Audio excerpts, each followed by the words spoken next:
That's all I got for you.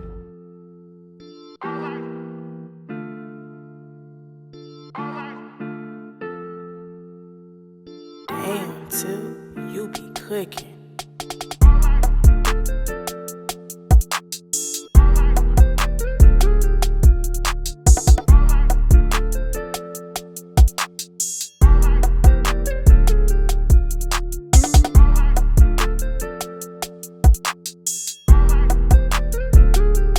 What's up? Hello. Hey, how are you? My name is Mingo. And today I would like to talk about the difference between a woman of God and a chick in church. I'm not making this video to sell out. I'm not trying to throw no shade. This is my 4 billionth attempt recording this because I want to make sure, first of all, that I'm being very clear. Y'all know I like to ramble. And then secondly, that my message is heard without being polluted by my own pain and past and experience with the church, because although I consider myself to be spiritual, I still have so much love and respect for the church. I feel like it's a pillar in our community. It's valuable. It has so much value. Religion is needed.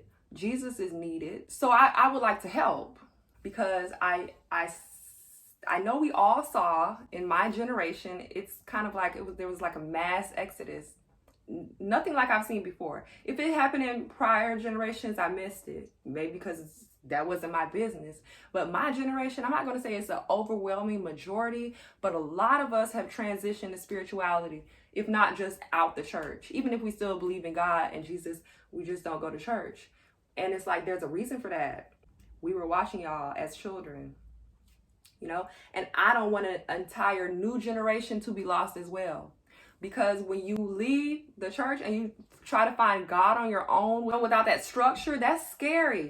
That is scary. And I am in no way trying to convince you to leave Christianity. I'm not trying to tell you your religion is wrong. You're wrong. I'm not calling you a sheep. I'm not trying to talk to you about Massa and the one slave that could read, teaching the rest of the slave. I ain't even coming at you like that. I just said value and respect. So I just ask that you respect me and my spirituality and my walk and my insight, because I am trying to help. Because I want the church to thrive. I don't want another generation to be lost. So there are some things we need to work on. And I think that a lot of it is becoming people of God. We can't just be people in church. This message applies to men and women, because men are kind of messy too, in different ways. So this message could apply to men and women, because I'm not focusing on the mess. I'm focusing on the transition from being a chick in church to a woman of God. Here are the differences. First and foremost, there is nothing wrong with being a chick in church. We all start off as chick people in church. You have to develop, cultivate, and grow in your relationship with God to be a woman of God, a person of God, a man of God. That's something that comes with time. So there's not inherently wrong to be a chick in church, and I'm really not trying to shade. I'm just trying to help. Number one, why we go to church has to change. So when you're a chick in church, you have on your outfit. It's church appropriate. Check. I got my tithes, my offering. Check. I am participating in praise and worship. I stand up now and I clap. Yes, I'm into it. I might even shed a tear. I am listening to the word. Baby, I took notes. Ooh. But did it penetrate my heart? Does this have an effect at all on how I live my life throughout the week? Or did I just come to say I came? Did I just come because I know it's the right thing to do? Is this affecting my life? Is my life changing? Women of God, when you're a woman of God or a man of God, the purpose changes to being connected to the body. Okay, so now you go to church with a purpose. All right, you're here to serve in the kingdom, right? There's someone there that needs whatever you have. The pastor can't get to everybody. I am so very thankful for the women of God that were there for me when I was in church. They're all of the reason why I'm not bitter, angry, and jaded. And I know that church isn't this inherently bad thing full of these terrible people that are money hungry, like people like to say. And I know that because I've encountered women of God, and they were there for me to help me through my walk, like really there to pour into me as a young woman. And I can't thank them enough. Like just having that example of a young woman. I'm talking about someone in particular. She was my godmom.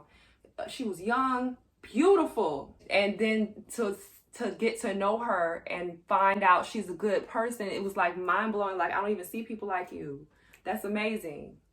Beautiful women of God. She was there for me in ways that my mother couldn't be, not because my mother couldn't be there for me, but because I was a psycho teenager.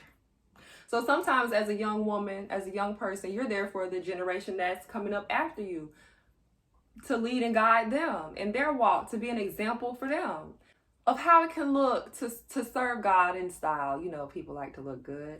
And church seems like it's for old people. It seems like something to do when you're all washed up and done with your sinning. So you're there to be an example for the younger generation. You're there to be a friend, a support system to the people in your cohort. You're there to serve the people that came before you, the matriarchs, the mothers in the church, the older men. We're there for them too. Whenever 2 or 3 are gathered in his name, certainly he is there, right? Right. So we're there to build a positive community. You're a part of the body. I used to hear the analogy when I was younger that we're all a part of the body. Every part of your body serves a specific purpose. So you're there to find your purpose and serve. Without you, something is missing. You're a vital piece of the body, right? And you also there to stay in your lane. Like, imagine if your pinky was jealous of your arm. Like, ooh, they get to hold things and carry things for the body, and they get to embrace people and hug people. Oh my God, that's so important. I'm just here as a little pinky. Imagine if your pinky was trying to do your arm job. Imagine life without your pinky. No shade if you don't have a pinky, I'm sorry. But imagine life without, how hard life would be without your pinky finger. You would adjust, but at the same time, there will be some difficulty because every piece of your body is necessary. Secondly, how we grow in God. They do this thing where they go, there's no such thing as a perfect church, and it stopped being perfect the moment you walked in. And I know they don't mean any harm in saying that, but to me, that's a way to avoid accountability, because Christ was an example of a perfect man. He wasn't an example of a rich billionaire. He wasn't telling you to strive to get that check, to get that bread. He was telling you to strive to be a good person. I was about to say he wasn't doing anything spectacular. He wasn't doing anything that you can't do right now, that we can't strive to be doing now. We are striving to be like Christ. We are striving for perfection. There's a certain way that's supposed to be worded to my really churchy people. Sorry if I said it wrong, but I do think we're striving for perfection. We are striving to be like Christ in his image. We were made in his image, right? Right. So no church isn't perfect because people aren't perfect, but we are striving for perfection. We're not just in here vibing. There are things you can't be comfortable with when you are in relationship with God, right? I'm a single woman. When I become a married woman, there are things I should not be comfortable doing out of respect for my husband, right? And if I can change my life around out of respect for my husband, certainly I can change my life around because of my relationship with my Father, with the Father, with God. Certainly that's not a problem. There are things that are not going to be comfortable. The closer you get to him, the more you chase him, the more you strive to be like him, the more that other stuff is not going to be a vibe anymore. You can't tell me that you're growing and really like in relationship with God and comfortable doing the same stuff you was doing 10 years ago. Some stuff you shouldn't be comfortable doing in the first place. But you can't tell me that after developing your relationship with God, that stuff it still feels good to do. Let me tell you something. Okay, personal example. I am really good at spazzing out on people, cussing people out. I can and there's not, see, I don't even feel comfortable explaining how good I am at it because that's not something to be proud of. It don't feel good. It doesn't. I'm still human, so people still get cussed out. And after I do, I feel bad. I used to feel like, yeah, I got them. I used to rewind what I was saying. Ooh, I wish I would have recorded that because I got on you. I got on that behind. I did, got on them. But now when I curse someone out, like now after I'm done, it's like, first of all, I'm tired. And now my body hurts. And I don't feel good. And the things I said, I feel very low for the things that I said and the way I made you feel, whether you deserved it or not, because that's not me. That's not what God wants me around here doing. Now, there are things I still need to grow out of. Let me be clear. There are things I still need to grow out of. Just saying, just as an example, when you are in a relationship with God, all that BS you were on 5 years ago, you're not going to be on right now. The BS I'm on right now, I'm not going to be comfortable with in 5-10 years because I'm going to continue to grow in my relationship with God. There's also this accountability versus judgment piece here, right? So when we're just people in church, we don't hold anyone accountable because that's not my business. You grown, you know what you're doing. I see what you're doing, and I am going to judge you. I'm definitely going to talk about it. But what am I finna talk to you about it for? You grown, you know what you're doing. Accountability, no, that's your business. Judgment here, it's happening. Judging you. Talking about you too. When we move into being people of God, we hold each other accountable. It ain't about checking people and who's doing something wrong. Let me get on them. No. We don't turn into the police. But out of love for our brother and sister, when we see them faltering or failing or struggling, we're there to help them out, pick them up, chin up, get it together, crown on, adjust it, shine it for them. We're there to help our brother and sister because we don't want to see, because we understand we're a body, they're a part of the body, and we don't, if there's any part of the body that's sick or hurting or failing, we're going to address it, right? Without judgment. That's what gives you the license. It's not hard to do because that's the same grace you would want extended to you. Extend people the grace you would want extended to you. Lastly, the difference between a chick in church and a woman of God, or people in church and people of God, is how we glow. Glow in God. Okay? When a woman is pregnant, she is glowing. She's glowing because of something inside of her. This little light of mine, you can't hide it.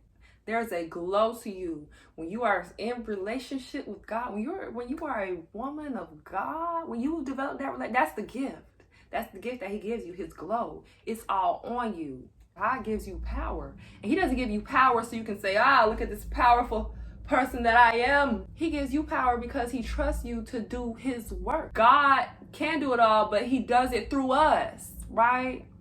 You glow different. Okay, so I got the chick in church from my cousin. She was talking to my mom, and I think she was maybe talking about even a man approaching her because she's single, she's older, she's single, and she's beautiful. So of course men approach you, whether they see your glow or not. They're gonna try it. Put it like that. Let's say that they're gonna try it, but that doesn't fly because she's not no chick in church. She is a woman of God, and you're gonna approach her accordingly in private and in public. It reminds me of when I went to my father's alma mater, his high school, and he was telling me, like preparing me before my first day of ninth grade, telling me that I'm representing him. and I'm carrying his last name, and I better make him proud. And I was like, my guy, what's like, baby, this ain't got nothing to do with you. I didn't understand how he was feeling that way. It wasn't clicking. My name is my name, okay? My name is, forget the last name. My name is Mingo. That's not my name, but it's my name right now. My name is Mingo, and this ain't got nothing to do with you, you egotistical man. But I was wrong. I am my father's child, and I wear his last name, and I do represent him when I step out. That's literally, figuratively, you do the same. Don't embarrass your daddy. Someone somewhere looks up to you in some way. Whoever you are, someone is watching. And we gotta make our daddy proud, right? Because we are people of God. My whole goal in life is Black liberation. I feel like we are God's people.